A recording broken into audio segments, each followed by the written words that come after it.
Hey, my loves. So today I want to talk about what I'm calling the forgotten middle, okay? So essentially, we are pretty much trained to put work first. We are given the importance of productivity since a little kid, and that sort of becomes the most important thing for us, generally as a society. Now, here recently in the past several years, the importance of rest has been discussed more. We've been talking about the benefits of it and what repercussions come from not getting enough of it, right? There's been this push towards balance, but when balance is discussed, often it's about ensuring that we get enough rest in between work. But there is another category that I don't think gets enough shine, and that is pleasure and play. And a lot of us still think of pleasure and play as secondary, right? Things that we can do without if we had to, things that we'll get around to if there's time or money or an empty space for it to go. And I don't think that we should think of it that way. I think that we should consider pleasure and play necessities in the same way that we view our being and doing. So today's episode is going to be all about pleasure and play, the importance of it, why we might struggle with it, and how we can get more of it in our lives. Now, look, the preparation for this episode was very eye-opening for me. And so before I even get into it, I want to say, just like with everything else, we are gentle with ourselves. We take the information in and we make small changes as they feel necessary. Go ahead and subscribe if you are not already, and share with a friend. You're listening to Seen with Serena Kumara, a podcast all about the journey of coming home to ourselves. The unlearning, the remembering, and the returning to what's always been true about who we are and what we deserve. Now, I'm using them both, but pleasure and play are not the same thing. Pleasure is our felt experience of enjoyment, ease, beauty, aliveness, right? It's a part of what tells us what makes us feel nourished or supported or even calm. And yes, girl, when people think of pleasure, they do think sexuality or luxury, even, or indulgence or escape. But it's not just those things. Now, play is one of the modes of engagement. It's one of the ways that we create experiences of pleasure, right? It's us moving through the world through freedom and experimentation and lightheartedness, humor, creativity, and most importantly, enjoyment just for enjoyment's sake. If pleasure is the feeling, play is one of the ways that we create it. Now, there are quite a few kinds of pleasure. I'm just going to go through a few just so this episode is not 100 hours long. But follow me on IG. I'll probably create a carousel post or something to go through them because it is interesting to see the different kinds of pleasure so you can identify like, oh, maybe I'm not getting enough of this one. Sensory pleasure. It's pleasure through touch, sound, scent, taste, movement, texture. It's the physical experience of pleasure. That fabric that you like wearing because it feels good on your skin. Yes, that. And then there's intellectual pleasure. And that's the pleasure that we get through discovery and curiosity. The pleasure that we get through understanding, like that satisfied feeling when you have an epiphany. A lot of that is intellectual pleasure. It's that feeling that we get from pattern recognition and learning. And then there is spiritual pleasure. And that's that pleasure that we get through the meaning making, finding meaning in something through ritual, through reflection or connection. It makes me think of like when you see a synchronicity, like, yes, there's often a peace that comes with it, but sometimes there's like a satisfaction or an excitement that comes through that. That's an example of spiritual pleasure. And of course, the last one I'm going to mention is playful pleasure. That is the pleasure that we get through silliness and not taking ourselves too seriously, being spontaneous, exploration with no agenda, and just general non-productive enjoyment. We need that sometimes. Now, each of these and the ones that we did not mention are so important because they nurture us in a specific way. First of all, it's information. This helps us to identify what is nourishing to us, what calms us, what excites us, what restores us, right? And the absence of pleasure is a message too. That gives us information as well. That sometimes helps us to see what drains us, what doesn't feel so good, what is not serving us. Those feelings help us to identify which environments are supportive to us, which relationships feel life giving, right? Which rhythms are sustainable versus unsustainable, and really what choices are most honoring to us or not so much. Because when we enter spaces, most of us don't enter spaces believing that it's going to be terrible or awful, right? We go in thinking, oh, this is going to be good for us. This is likely aligned. And the way that something feels is what points us in the direction of that may or may not be true. Now, we know the feeling is not everything, and we don't build our entire lives based on what we feel in one moment. However, if the goal is to build an aligned life that feels good to your soul, you absolutely need the data of, oh, this feels pleasurable or not. Pleasure and play also replenish us differently than even rest does. Yes, when we reduce the demand on our bodies and our minds and our spirits via rest, we do get to recharge. We're replenished in a particular way. However, you don't get the replenishment that you get via laughing, right? And joy serves us in a way that rest just never could. Both are important, but it's just different. Pleasure and play also increase personal clarity. You ever had an epiphany during a time when you were wandering or doing something that didn't have a productive purpose? Just an aha moment out of nowhere. I have some of my best aha moments came when I wasn't looking for them. When I finally said, you know what? I'm about to just play. I'm going to turn my brain off for a while. I'm not going to think about what's most responsible. I'm just going to do what feels good. And then the epiphanies come. Sometimes it's an emotional understanding. Sometimes you see something differently than you had before. Maybe a question you've had for forever that you couldn't find the answer to. It comes through in those moments. Sometimes a creative block lifts. I also want to add that even if those things never happen, prioritizing pleasure and play are still important, because if we start moving towards it in hopes that we'll get the outcome of some kind of an epiphany or clarity in specific, then it's no longer play. It has a job. And being unproductive is okay. Now, of course, there are physical and mental benefits. There have been studies that show that enjoyable leisure is linked to lower stress and better physiological and psychological function. It can support nervous system and emotional regulation. And the last thing I'll mention here is that playfulness can change the way that we cope. Folks that embrace playfulness do become more flexible in their framing and their perspective and how adaptive they are in their coping. So in last week's episode, I mentioned a lot about my grandmother and how she coped and healed after my grandfather passed away. And one of her techniques was only watching comedy. When she was at her house and her TV was on, she was very intentional. She would not watch anything but comedy. She told me herself. And it was her way of keeping herself present and coping with what it was. And the results were that she stayed sharp. She didn't fall into despair, and she was able to continue to move forward with life while still honoring her grief process. So, of course, we got to talk about why many of us, and by us, I mean women and more specifically Black women, struggle with really embracing the importance of our pleasure and our play. The first one is that it's just not discussed as important. Societally, productivity is king, right? And it has been made even into a moral issue. So we're taught that how good or bad something feels doesn't matter as much as whether it needs to be done, whether it's required, or whether it is the most responsible or expected thing to do, place to be, etc. This idea of being irresponsible being like a character flaw. And of course, we know that if we just blow off all our responsibilities all the time, then yes, that's going to be problematic. But there's this internal, like, constant pressure to do the responsible or right or smartest thing all of the time. And what we base that on has everything to do with productivity, which we talk more about on, I want to say we need to talk about rest from season 1. There's a little spiel on how productivity became the standard, if you want to look at that. And so because we want to be responsible and we don't want to have this moral flaw, we don't move towards what feels most alive. Like, that aliveness doesn't become important. It's that responsibility. This is the right thing to do. And so I'm going to do it.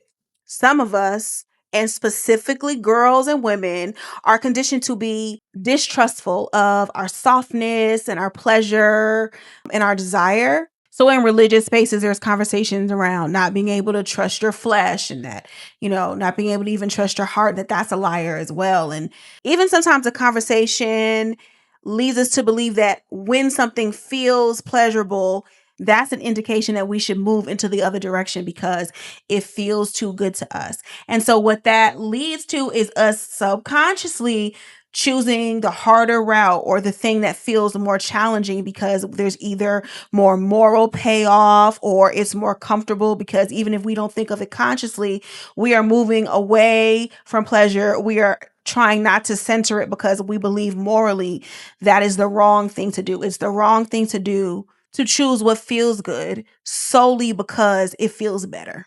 Even if there's no indication that that choice would somehow harm us, the mere fact that it feels good to us means we should go in the opposite direction. Now, as a whole society, not just women, we are taught to make use of every hour of the day, right? It's based on a very specific definition of productivity that was introduced centuries ago. And while we may not say it the same way, it is very alive and well. So now it might sound like you have the same 24 hours as Beyonce. What are you doing with it? Every single moment has become something that we are expected to invest in or monetize or optimize or improve in some way. And what gets lost when you focus on that, in addition to rest, is pleasure and play. Everything has to serve a greater purpose. Play has been organized out of a lot of play. Yep, you heard that right. We think about, as a child, you want to play a sport. You just know you like bouncing a ball. That's fun. Let's get into it. Oh, you're good at it. Well, do you want to play the sport? Okay, now we got to go get you on a team. And now you got to go do practice and you have to perform well. And if you naturally perform well, now it becomes, well, what do you want to do with it? Do you want to play it in high school competitively? Do you want to take it to the college level? Do you want to do it professionally? And now the thing that was supposed to provide you pleasure is no longer that. It has now fallen into this productivity category, which isn't necessarily a bad thing, but that just means you now have to find something else that is just about play and pleasure, or else you lose it. And lastly, downtime has to cover too much. Think about it. We talk about work-life balance. So there's work and then everything else is in the life category. Or even there's productive time and leisure time or downtime. Well, that has to cover pleasure, play, and rest, right? And so there's this little sliver of time that we even consider using for what we may view as the least important or the least respectable category.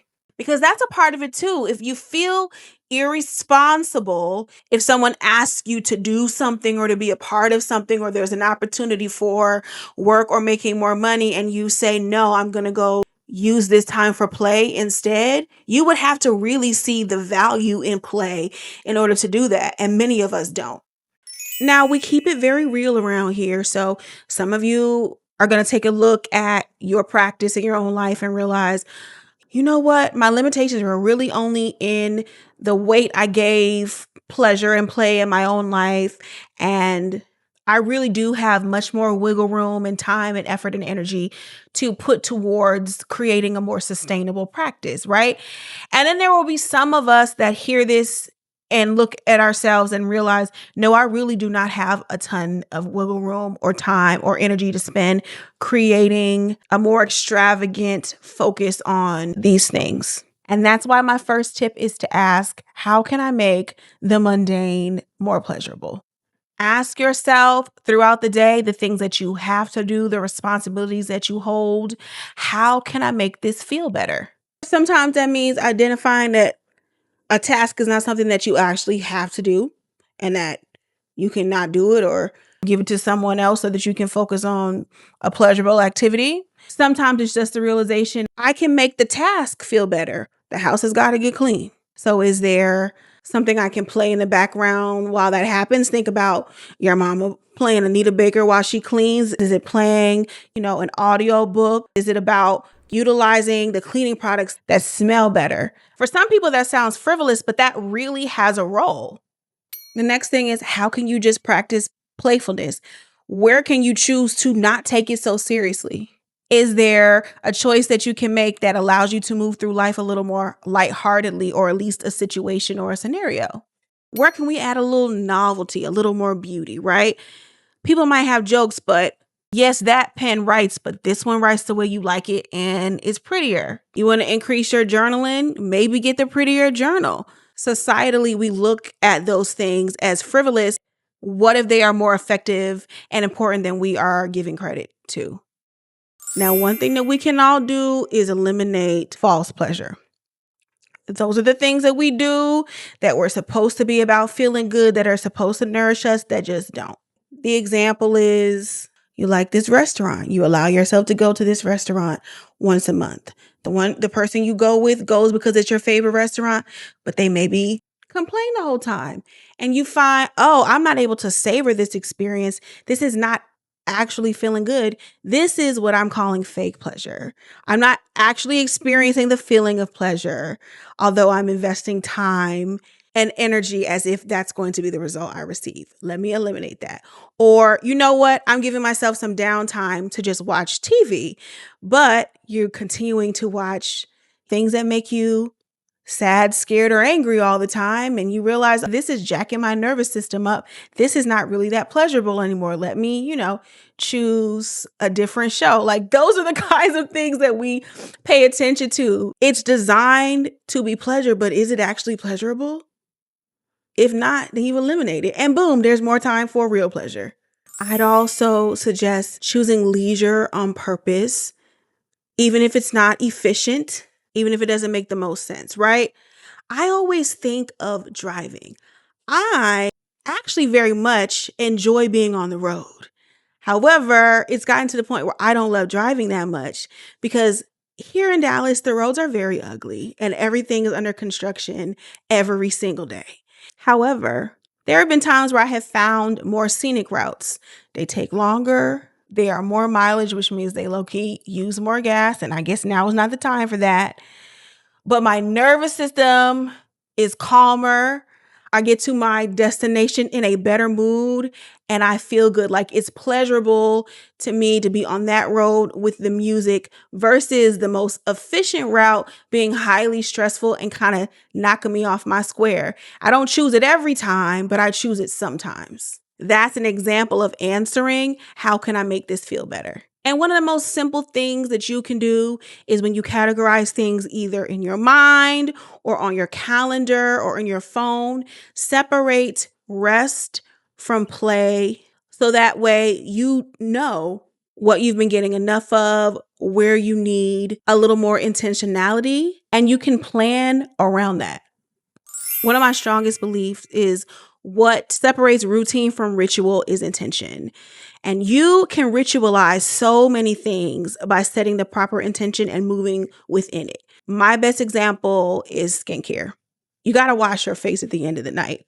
Can you light a candle and have the lights low while you do it? Can you say affirmations? Can you make sure that the people know that this is my time, whoever lives in your house with you, this is my time just with me? Take your time with the skincare. Can you get the products that are your favorites? Those sorts of things.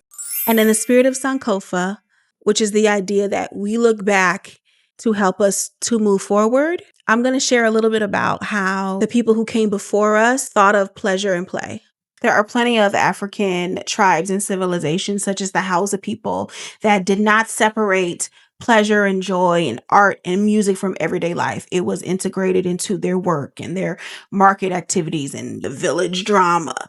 It was and is all considered a staple in everyday life. And even while navigating oppression, our pleasure and play has always been a form of resistance.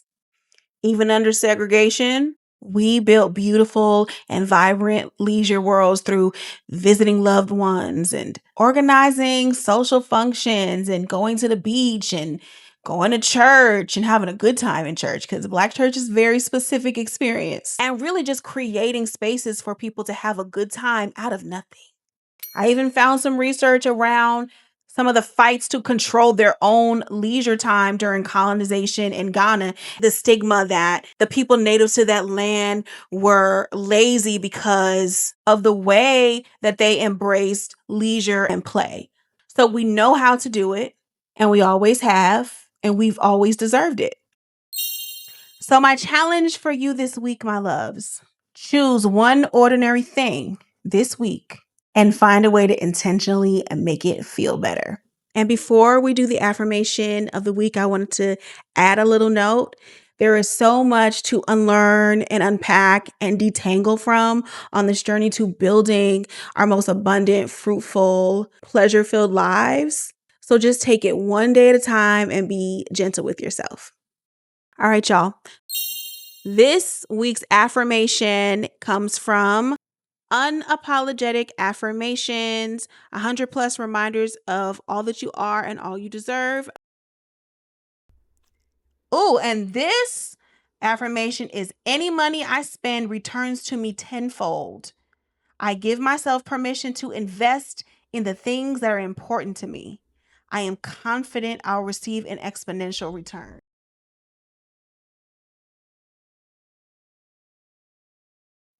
Now, listen, I'm going to consider that a mic drop because I feel called out and gotten together by it. So I'm going to tell y'all I love you. And if you're not already, share and subscribe. And I will see you soon. Love you.